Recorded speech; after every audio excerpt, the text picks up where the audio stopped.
Jésus-Christ est Dieu, il est le roi, il est bon. Sachant que Jésus-Christ est Dieu, il est le roi, il est bon. Sachant que Jésus-Christ est Dieu, il est le roi, il est bon. Sachant que Jésus-Christ est Dieu, il est le roi, il est bon.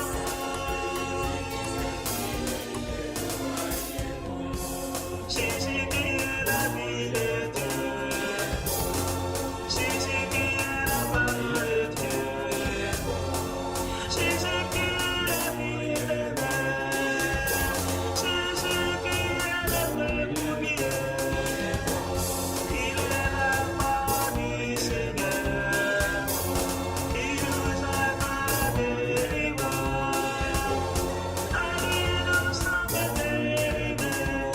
À lui nous avons la paix du cœur. Il nous a délivrés de démons. Il nous a rendu sa bonté. Il est bon notre Seigneur. Il est notre unitaire rédempteur. Son nom c'est Jésus-Christ. Il nous a accordé sa bonté. Il nous a accordé sa bonté.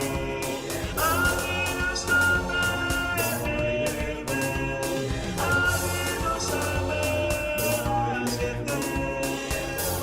Il est bon notre Créateur. C'est lui notre Créateur. Il est bon le Seigneur. Sachant que Jésus-Christ est Dieu, il est le roi, il est bon. Sachant que Jésus-Christ est Dieu, il est le roi, il est bon. Sachant que Jésus-Christ est Dieu, il est le roi, il est bon. Sachant que Jésus-Christ est Dieu, il est le roi, il est bon. Jésus qui est le bouclier. Jésus qui est la parole claire. Il est notre parole claire. Devant la colère du Seigneur. Il nous a fait la rédemption. Son sang nous a rachetés. Béni soit le nom du Seigneur. Je publierai sa bonté. Je publierai sa bonté. Lui qui nous délivre de la colère à venir. Son nom c'est Jésus-Christ. Sachant que Jésus-Christ est Dieu, il est le roi, il est bon. Sachant que Jésus-Christ est Dieu, il est le roi, il est bon.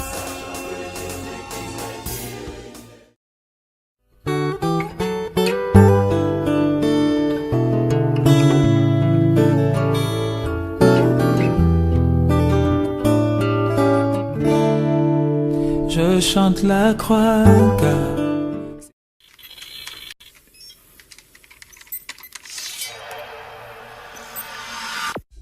Puisque l'approche scientifique ne permet pas de trancher la question, il faut se tourner vers d'autres indices pour trouver la réponse. Le premier signe est en rapport avec la Bible. Pour beaucoup de gens, ce best-seller mondial numéro 1 est juste un livre religieux parmi d'autres. Pourtant, ceux qui prennent la peine de le lire se rendent assez vite compte d'une caractéristique surprenante. Son unité, sa cohérence. Bien que sa rédaction ait demandé 1500 ans, elle nous dévoile un propos cohérent qui s'est construit progressivement au cours des siècles et qui apparaît au final comme un édifice impeccable, majestueux, et qui dépasse totalement ceux qui l'ont construit. Des premières pages au dernier mot, elle est centrée autour d'un même sujet, la connaissance de Dieu, le Messie et le plan du salut divin pour l'humanité. Pour celui qui ne connaît rien à la Bible, cette affirmation peut paraître un peu fumeuse. Pour lui, c'est juste des mots, des concepts abstraits, de la spiritualité, sans rapport avec le monde réel.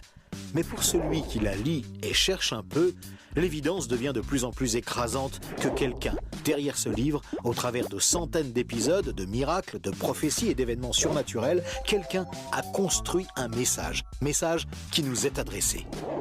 Par exemple, Moïse expose clairement la base de la relation avec Dieu et annonce la venue du Messie. 5 siècles plus tard, David, parmi d'autres, prophétise les détails de la crucifixion tout en engendrant les ancêtres de Jésus. 300 ans plus tard, c'est l'œuvre monumentale d'Ésaïe qui complète de façon saisissante le portrait du Messie, annonce son sacrifice, sa résurrection et la future restauration mondiale. Et c'est comme cela tout au long des 66 livres de la Bible, avec des centaines de détails et révélations surnaturelles. Et cela pose une vraie question.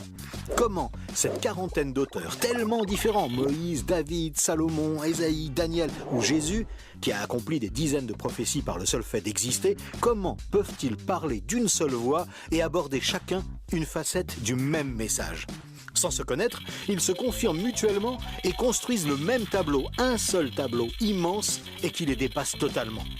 C'est complètement incompréhensible et impossible à réaliser. Ils ont été chefs d'État, bergers, prophètes ou apôtres. Ils ne se sont jamais connus, ont vécu à des siècles d'écart et sont pourtant en parfaite unité, centrés exactement autour du même sujet. Impossible, n'est-ce pas ? Et c'est un cas totalement unique. Ni le Coran, qui ne s'appuie que sur un seul homme, sans antécédent, ni aucune confirmation postérieure, ni les écrits hindous, truffés de récits légendaires, ni aucun texte religieux de l'Antiquité n'a ce caractère unique. La Bible seule comporte cette sorte de filigrane attestant de sa véritable origine.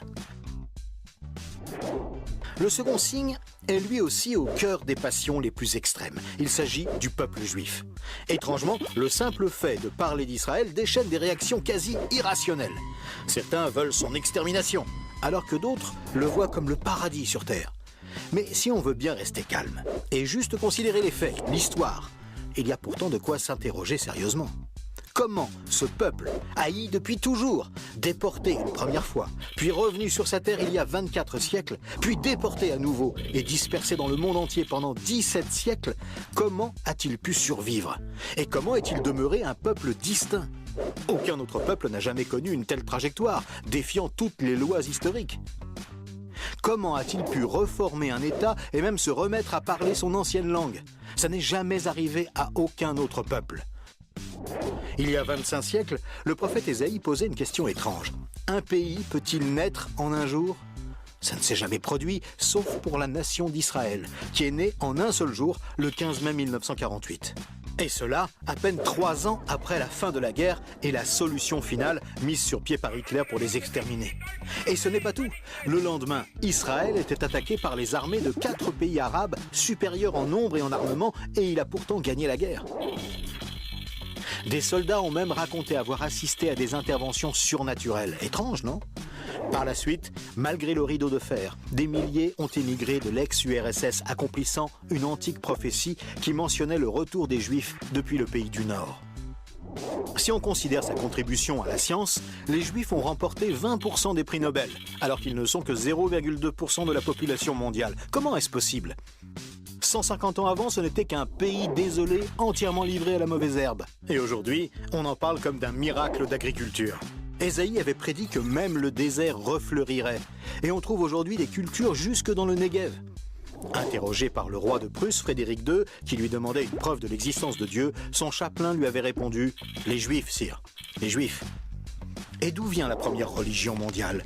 De Jésus, un juif, dont l'enseignement, la mort et la résurrection continuent à impacter en profondeur la société humaine. Évidemment, ce peuple est loin d'être un modèle, et il a souvent sombré dans la corruption. Mais la Bible déclare que Dieu en a fait un signe parmi les nations. Qui pourrait dire le contraire? Pour terminer ce bref survol, une considération d'ordre moral. Encore un sujet tabou et pourtant... La Bible présente le bien et le mal comme des valeurs absolues, des valeurs extérieures à l'homme, qui les perçoit cependant par le moyen de sa conscience. Au contraire, la vision matérialiste de l'homme affirme que le bien et le mal sont des notions culturelles, relatives, résultant d'un long processus évolutif de l'être humain.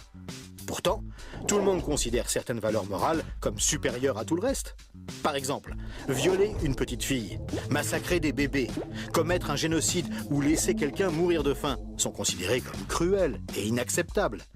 Même si certains tortionnaires ont affirmé qu'ils n'y voyaient rien d'immoral, nous pensons qu'ils n'avaient pas le droit de faire ça. Mais pourquoi le pensons-nous? Pourquoi pensons-nous que certains préceptes moraux sont supérieurs? D'où vient ce sentiment qu'il existe, en dehors de nous, des normes morales supérieures, des normes indépendantes de nous, puisque nous nous sentons nous-mêmes jugés par ces exigences morales? Étrange, non? Nous avons parfaitement conscience d'être imparfaits. Nous pensons que l'humanité est détraquée. Mais par rapport à quoi? Ce sentiment de culpabilité contredit d'ailleurs la théorie de l'évolution et son hypothétique lutte pour la survie. Et pourquoi l'homme aspire-t-il au merveilleux, au paradis, quelle que soit sa culture? D'où vient ce sentiment intérieur qui fait exactement écho au récit biblique? Cette conscience, issue de nulle part et en parfait accord avec la Bible, constitue encore un autre signe tangible, bien difficile à nier.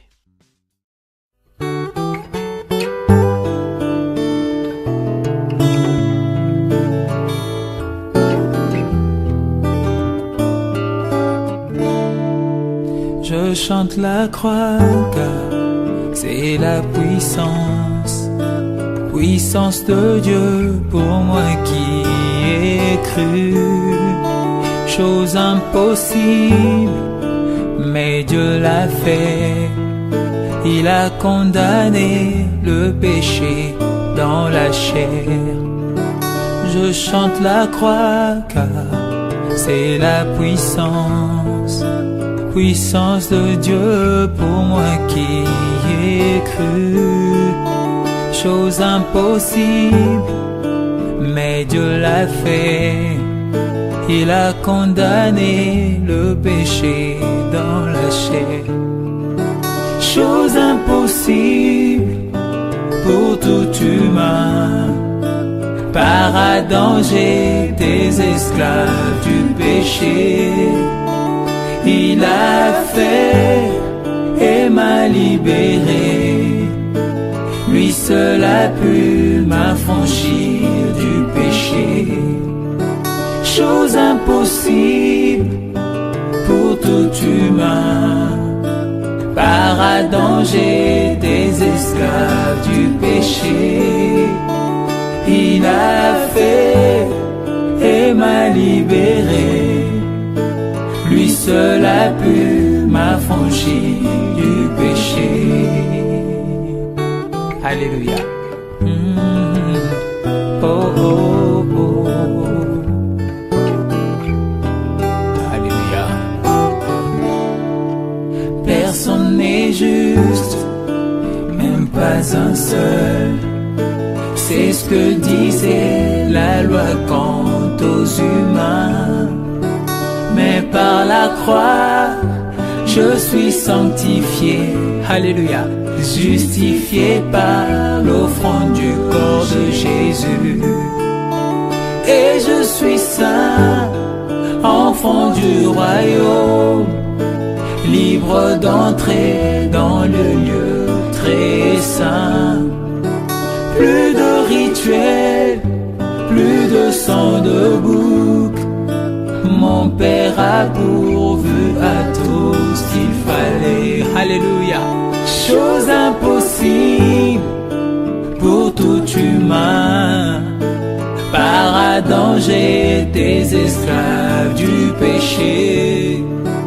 Il a fait et m'a libéré. Lui seul a pu m'affranchir du péché. Oh, chose impossible pour tout humain. Par Adam j'étais esclave du péché. Il a fait et m'a libéré. Lui seul a pu m'affranchir du péché. Je chante la croix car c'est la puissance de Dieu pour moi qui ai cru en Jésus.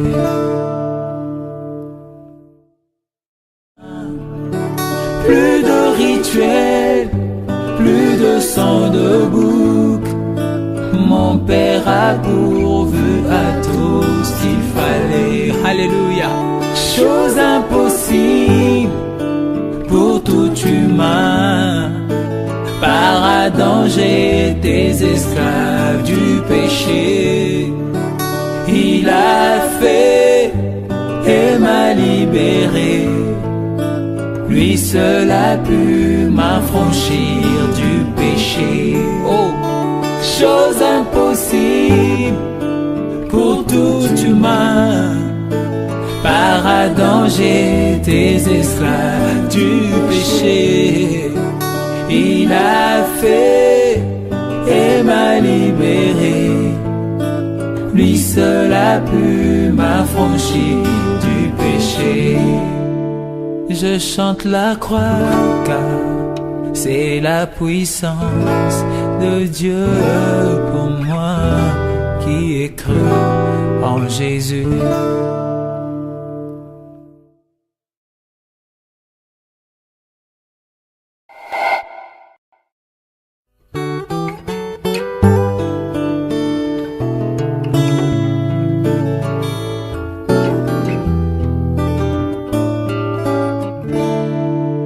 Je chante la croix car c'est la puissance, puissance de Dieu pour moi qui ai cru. Chose impossible, mais Dieu l'a fait. Il a condamné le péché dans la chair. Je chante la croix car c'est la puissance, puissance de Dieu pour moi qui ai cru. Chose impossible, mais Dieu l'a fait. Il a condamné le péché dans la chair. Chose impossible pour tout humain. Par Adam j'étais esclave du péché. Il a fait et m'a libéré. Lui seul a pu m'affranchir du péché. Chose impossible